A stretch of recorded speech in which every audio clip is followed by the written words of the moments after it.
नमस्कार विद्यार्थी मित्रांनो, खूप दिवसानंतर आलो कारण की मध्यंतरी वेगळ्या कामासाठी बिझी होतो, त्यामुळे व्हिडिओ नाही बनवू शकलो. बट आता जे काही आपले सगळे ग्राउंड झालेत, ठाणे झालं, कोल्हापूर झालं, नागपूर झालं, नाशिक झालं, ओके, नंतर सगळे काही जे काही रनिंगसाठी आपलं झालं होतं, म्हणजे सगळ्यांच्या रनिंग कंप्लीट झाल्या आहेत. आता फक्त विद्यार्थ्यांना वेटिंग आहे ती फायनल कट ऑफची.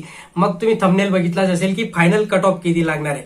मित्रांनो, फायनल कट ऑफ जर तुम्हाला ऐकायचा असेल त्याच्या आधी तुम्हाला एक गोष्ट ही पण प्रिपेअर करावी लागते की फायनल कट ऑफ हा कोणीही म्हणजे असं म्हणता ना की देव जरी आला तरी तो सांगू नाही शकत. एक अंदाज असतो मित्रांनो, हा अंदाज आपण ह्या व्हिडिओच्या माध्यमातून बघणार आहेत. पण हा अंदाज जो असतो हा 90% खरा असतो, कारण की याच्या मागे पण काहीतरी अनालिसिस असतं. विद्यार्थ्यांना किती मार्क्स पडले, किती त्याच्यानुसार विद्यार्थी क्वालिफाय होणार आहे. मग याच्यानंतर कोणी या वनरक्षकाचा विचार करावा, कोणी वनरक्षकाचा विचार सोडून द्यावा, या सगळ्या गोष्टी आपण या व्हिडिओच्या माध्यमातून डिस्कस करणार आहे. त्यामुळे चॅनलवर नवीन असाल तर सबस्क्राईब करत जा, लाईक करत जा, शेअर करत जा. बघा, सगळ्यात महत्वाचं म्हणजे याच्यामध्ये जो पेसा आणि एसटी विद्यार्थी जर सोडले तर ज्यावेळेस आपण रनिंगचा विचार केला, आपण रनिंग प्लस तुमचं जे काही तुमचे मार्क्स आलेत लेखीमध्ये त्याच्यावर डिपेंड तुमचं फायनल कट ऑफ असतं.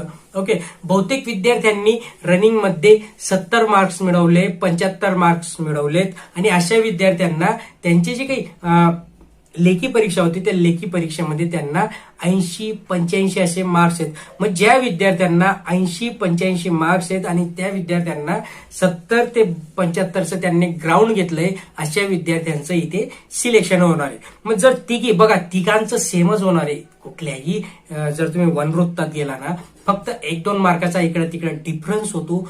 एवढा काही नाही की इकडे 10 आहे आणि तिकडे 20 आहे, एवढा डिफरन्स कधीच येत नाही. त्याच्यामुळे जे काही आपण बोलतोय ते तिघा वनवृत्ताबद्दल बोलतोय, नागपूर, कोल्हापूर आणि ठाणे. तर याच्यामध्ये जे विद्यार्थ्यांना 152 प्लस, बघा, ज्या विद्यार्थ्यांना 152 प्लस मार्क्स आहेत अशा विद्यार्थ्यांनी इथे विचार करण्याची नक्कीच गरज आहे. विचार करणं इन द सेन्स फक्त वनरक्षकावर डिपेंड राहू नका. मी परत सांगतोय, फक्त वनरक्षकावर डिपेंड राहू नका.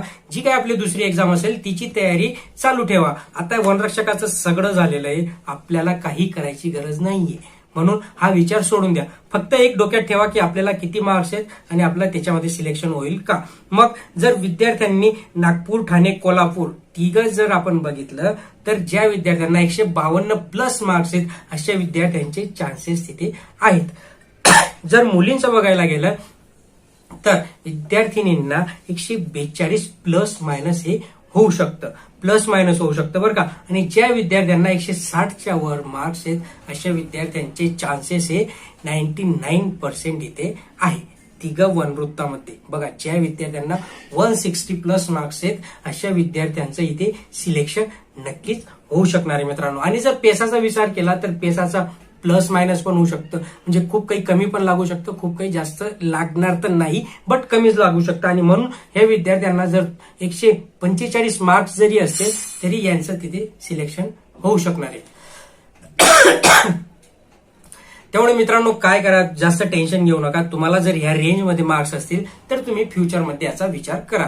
आता याच्यावर तुम्हाला काही दुसरं करायची गरज नाही. फक्त विचार म्हणजे कसा की ठीक आहे, मी ती एक्झाम दिली होती आणि माझं तिथे सिलेक्शन होऊ शकतं, but you are not stuck in your study. Okay, तुम्ही तुमच्या अभ्यासामध्ये कुठेही थांबू नका, कुठेही अभ्यास स्टॉप करू नका, कारण की तुम्हाला पुढच्या ज्या काही एक्झाम आहेत त्याचं पण प्रिपरेशन तुम्हाला करायचं आहे. सो डोंट वरी. अजून तुमचे काही डाऊट असतील, काही प्रॉब्लेम्स असतील तर नक्की खाली कमेंटमध्ये कळवा. नक्कीच आपण त्याच्यावर विचार करत जाऊ. मित्रांनो, यावेळेस खूप डिले झाला because of some my personal work, that's why I could not make videos for you people.